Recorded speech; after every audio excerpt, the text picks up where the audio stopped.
It's the annual Washington gathering of the National Funeral Directors Association. They've called a press conference at the Mayflower Hotel to complain about the plight of their industry. But with all these bailouts for Wall Street and Detroit, nobody wants to hear about a bailout for funeral homes. Perhaps a decade ago, people could do both. The economy is so bad that it has overturned the old wisdom about death and taxes being a certainty.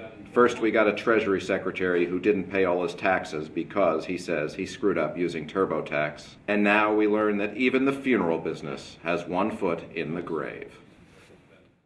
Somewhat of a slowdown. The participants in the press conference were deadly serious. They spoke about how expensive it is to buy a hearse, which, you will not be surprised to know, does not get very good gas mileage. Well, the gas mileage is what you get on a great big car with a great big engine, probably 24 miles on the highway. They told stories about bereaved families cutting back on costs as they bury their loved ones. And everybody knew that when Grandpa came, people were going to get bazooka bubble gum, and he was at all the games.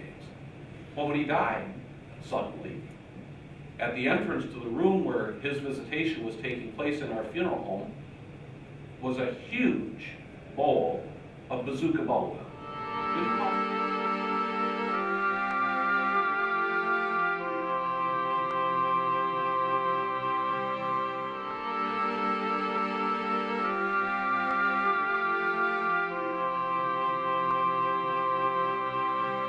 Others have abandoned those ponderous after-funeral meals for something a bit lighter. Party type things, cheese and crackers, and punch and coffee versus the traditional sit-down lunch. You're still getting the same effect. Still other families have done away with the whole things and simply put their loved one in the crematory.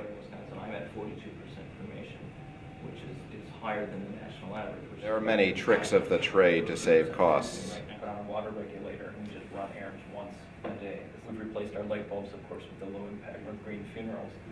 A crepe interior as opposed to a velvet interior.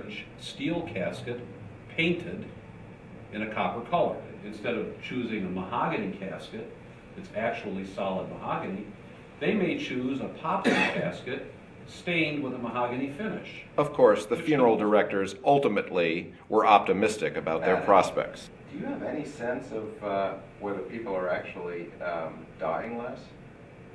I mean, there's this whole debate about the economy and maybe if they're not working, they're exercising more. Or... The statistics on this are fairly certain. It's 100%.